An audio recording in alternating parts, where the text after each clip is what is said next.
Chapter 2 is on properties of angles and triangles. So we're going to start off with section 2.1, parallel lines and transversals. What are parallel lines? Well, basically parallel lines are lines that do not intersect.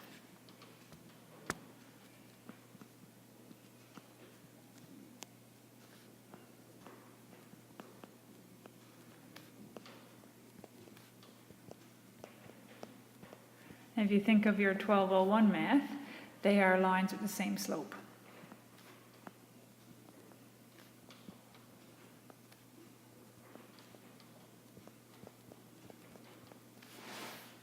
Where in real life do you see parallel lines? Well, railway tracks, on road plans, like when you have the lines representing the roads. Building plans, when you have the sides of the buildings and stuff like that. Flight paths for aircraft and things like that. It says, can you think of a situation where it's important for lines to be parallel? And the one I just mentioned about the flight path for airplanes.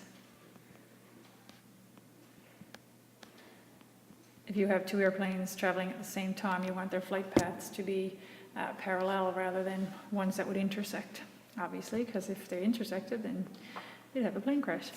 Anyway, so what would happen if they were not parallel? If they're not, well, we just said that. If they weren't parallel, then they would possibly intersect, well, they would intersect, and they would have a crash. Okay, a transversal is a line that intersects two or more other lines at distinct points.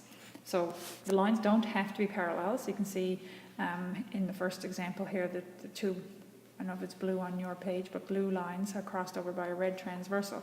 And the blue lines are not parallel. But in the second diagram, we have this arrow symbol right here on both diagrams, indicating that the lines are parallel.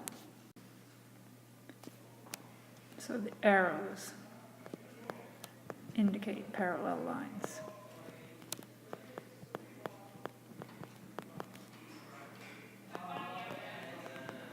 How many angles are formed when a transversal intersects two parallel lines? So if I count them, I'd have 1, 2, 3, 4, 5, 6, 7, 8. Are there special relationships that exist between the resulting angles? And the answer to this last question would be yes. And it says to use fxdraw, but I can't show you that on this. But we're going to go over the results now in the next couple of pages. Okay, so the angle properties that apply in any situation would be basically, the first one would be if two angles form a straight line, then they will have to have a sum of 180. So you can see here in the first diagram, you've got, this is your straight line here at the bottom, and it's divided up into two angles, one of 32, so the other one has to add up to give you a 180 degree angle, because a straight line has a measure of 180 degrees. And if that straight line is divided up into three sections, then this plus this has to add up to 180.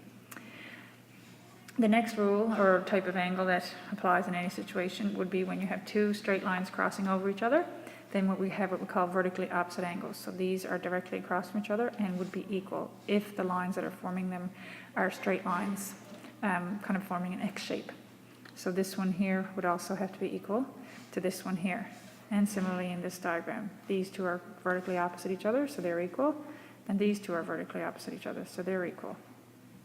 But if you notice the diagram here, and the page here, it looks like white lines, but the white lines are not formed by two straight lines, so therefore these are not vertically opposite angles because they're not formed by straight lines. Angles aren't formed by two straight lines.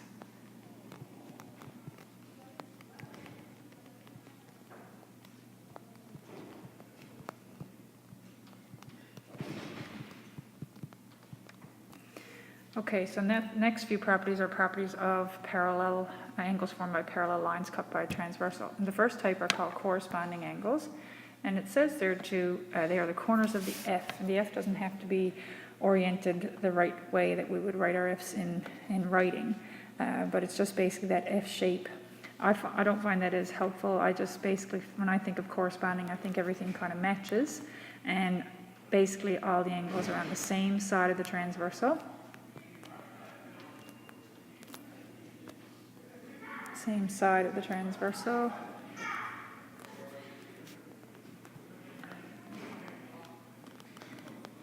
And both are above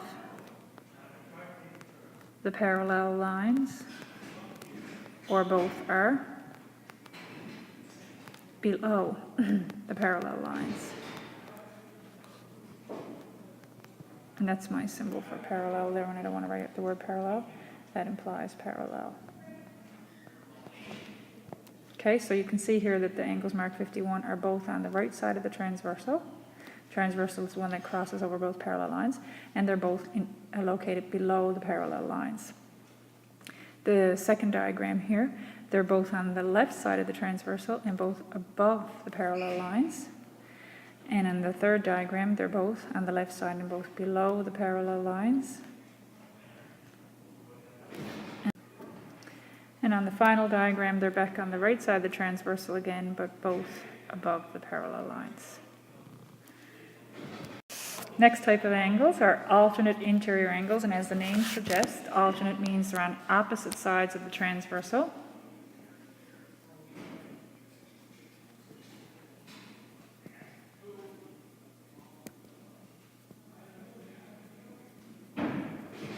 Alternate or alternate kind of means change or opposite, right? So alternate will be on opposite sides of transversal, and interior means they're both in between the parallel lines.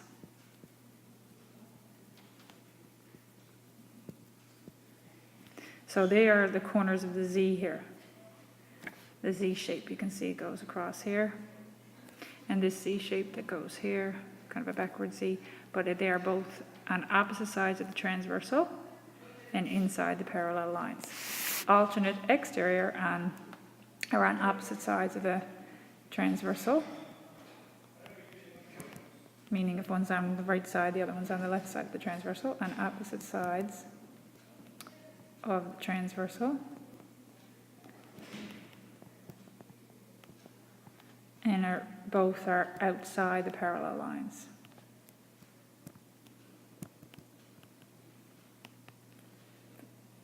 That's where exterior comes from. Both are outside parallel lines. So we have, this one is outside the parallel line and on the right side of the transversal, so the other one should be on the left side of the transversal and outside the parallel line. And this one is on the left side and outside the parallel line, so the other one should be on the right side, but outside the parallel line.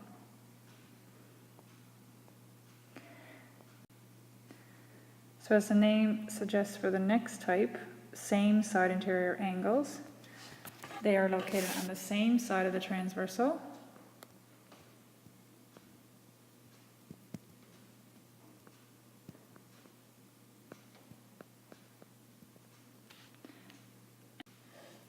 And on the interior of the parallel lines.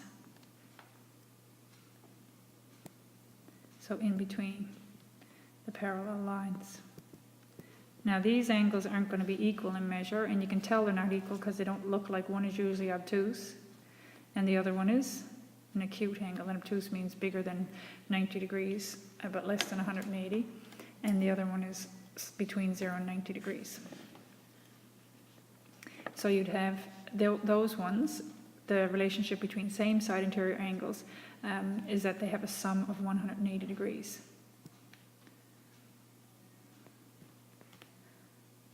Equals 180 degrees.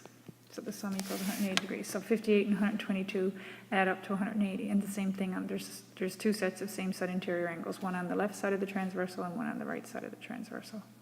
And you can see they're definitely not equal, because one is, as I said, obtuse between 90 and 180 degrees, and the other one's acute. All right, so this is just some practice questions, examples that we can use to help use some of these rules and help to know how to use these rules.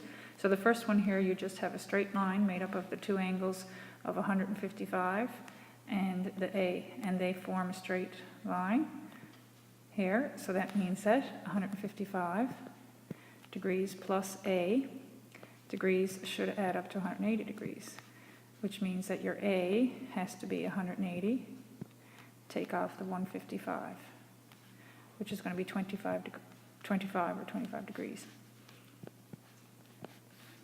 And the next one, again, the three angles, this one, and this one, all add up to 180 because, again, they form a straight line here. This pen doesn't let me draw a straight line, sorry about that. But so 51 plus 68 plus B degrees should add up to 180. So that means if I add 51 and 68, that's going to be 119 plus B is equal to 180. So B is equal to 180, subtract 119, which is going to be 51. No. Yeah, no, 61, sorry. Right?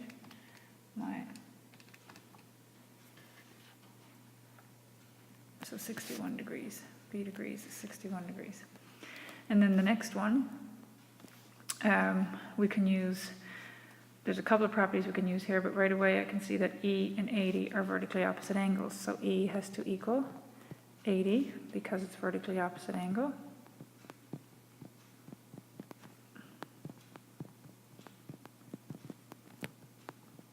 Now I'm going to use VOA to shorten that sometimes because that's too long to write out all the time. So E would be 80 because of vertically opposite angles. And you can, then you've got C and D left, but if you look at C and 80, C plus 80 has to add up to 180 because they form a straight line. So C has to be 180, take away 80, which is 100. And by the same reasoning, D is also 100 because D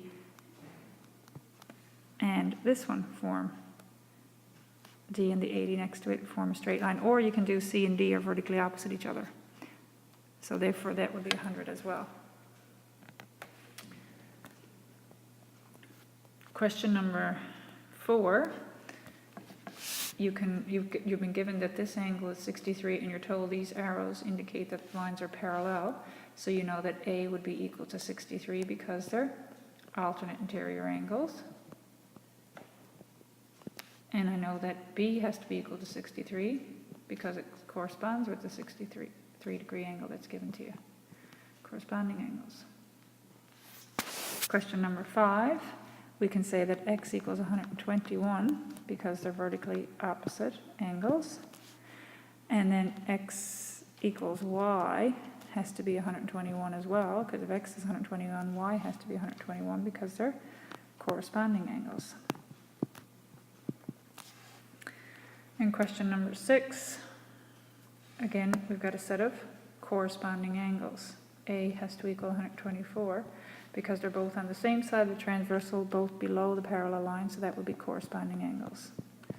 So you basically have to do enough practice that you can recognize the different types of angles so that you can, again, these will only be equal if the lines are parallel, and all of these lines have arrows on them to indicate that they are parallel. And the one above there that I just did also has arrows on them. And X in this case you don't really need the parallel lines for this because these would be vertically opposite angles, which occur when you have two lines crossing over. They don't have to be parallel. Obviously, it can't be parallel if they're crossing over. Question number 8, there's a bunch of different angles here, but I can start off with B has to be 140 because it's vertically opposite, the one that's given there.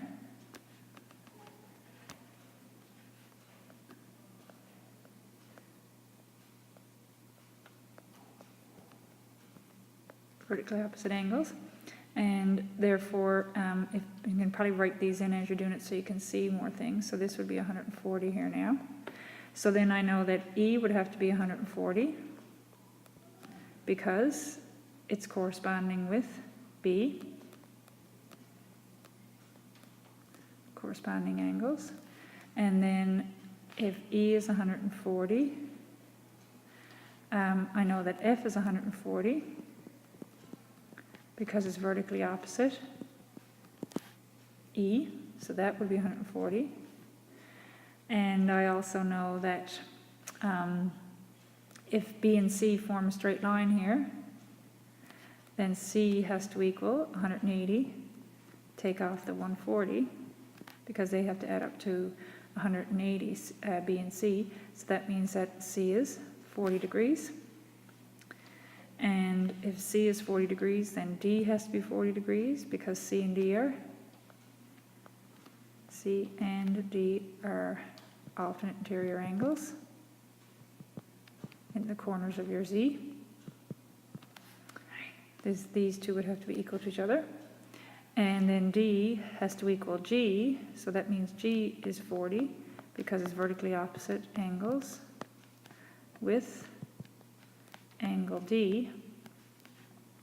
Am I missing any? So this would be 40, and we said this would have to be 40. And notice that they're corresponding, C and G, so they should be the same anyway. And D we said was 40, and so therefore A has to be 40 because it corresponds with D.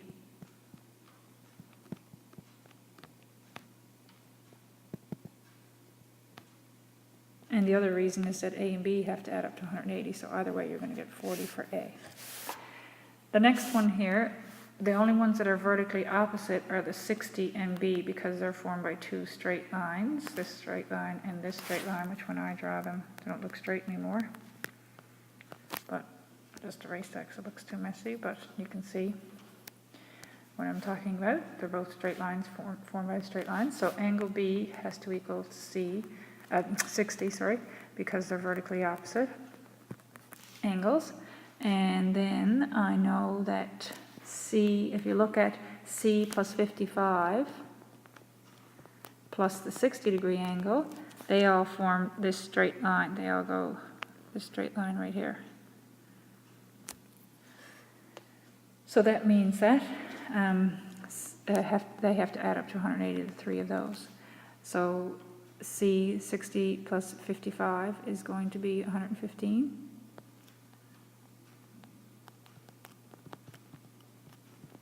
So C should equal 180 minus the 115. So C should be 65. I'm just double checking there. Sometimes when I'm working with mental math, I make stupid mistakes. Yeah, so 65. Okay, so the next question makes just a little bit more challenging because you have to solve equations that involve x's now. So it's not just simple, they're expressions involving x. So this one, again, you got to use the property though. These are parallel lines. So if the lines are parallel, you know that this angle here and this angle here would be alternate exterior angles. So that means that 12x minus 9 has to equal 135 because they're alternate exterior angles of parallel lines. So they have to, these have to equal each other. So that means you can solve for x. Now you've got an equation that you can solve for x. So 12x equals 135 plus 9, which means 12x is 144. And if I divide both sides by 12 to get x, I get x equals 12. And the next one, there are parallel lines again. You can see this arrow here and this arrow here indicate the lines are parallel. But 13x minus 5 is not equal to 94. But this 94 means this one here has to be 94 because they're vertically opposite. And then you can use same side interior angles. 13x minus 5 plus the 94 are both on the same side of the transversal inside the parallel line, so they should add up to 180 degrees. So that would be 13x plus 89 equals 180. So that would be 13x equals 180 minus 89, which is 91. And I kind of run out of space there, but if I come over here, that would be 13x equals 91. So we divide both sides by 13. And that's 7, I think. Yeah. So x would be 7. Question C, you've got alternate exterior angles again. Just have to, this here and this here will be outside. These are the parallel lines you can see, so those are parallel lines, therefore alternate exterior angles would have to be equal, which means you have 2x minus 10 would have to equal x plus 15, alternate exterior angles.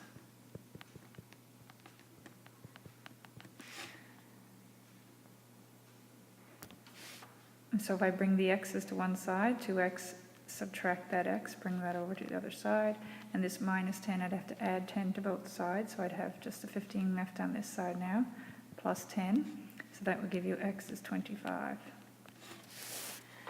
And the last one here is, if we look, I have to change the color again, this 62 here, and the z would have to be the same because they'd be alternate interior angles. So z would equal to 62, alternate interior angles. And x and z would be the same because they're vertically opposite, or x and the 62 that's given there would be corresponding either way. X is 62 because it's vertically opposite angle with z. And x plus y would have to add up to 180 because they form a straight line, and we know that x is 62, so that means that y would have to be just 180, take off the 62, which would be 118.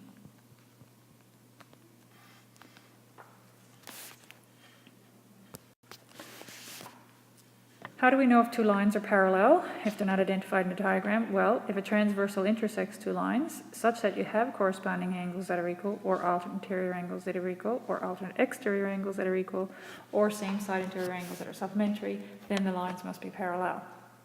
Vertically opposite angles being equal does not guarantee that the lines are parallel because they're just two lines crossing over each other.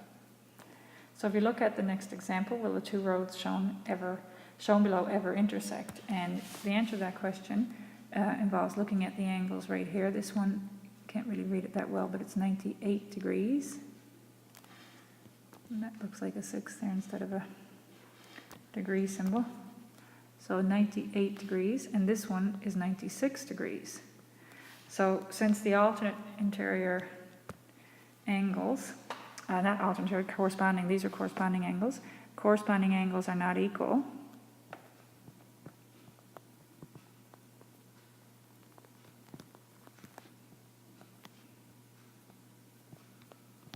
therefore the lines can't be parallel.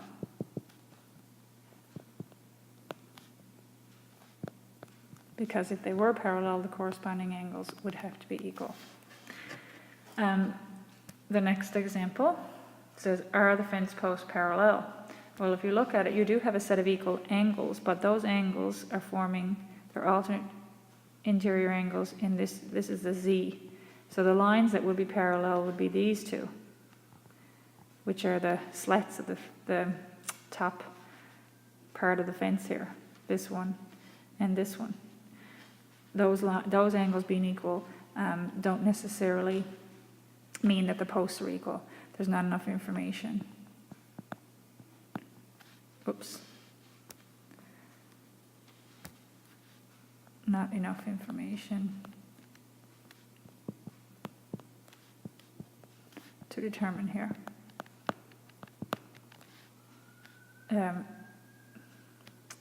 The equal angles are alternate interior angles of the top and bottom pieces of wood used on the gate, or looks like a gate. not with the posts. Right, they're not alternate interior angles using the posts. So it's only these that can be shown to be parallel. And the last example here says Christopher claims that the lines below must be parallel. Do you agree or disagree with Christopher? And I would disagree, because vertically opposite angles do not prove lines are parallel. You can only have corresponding angles equal, or alternate interior angles equal, or same side interior angles supplementary, or alternate exterior angles equal. So these aren't any of those. They're vertically opposite angles, and they're not enough to prove that lines are parallel.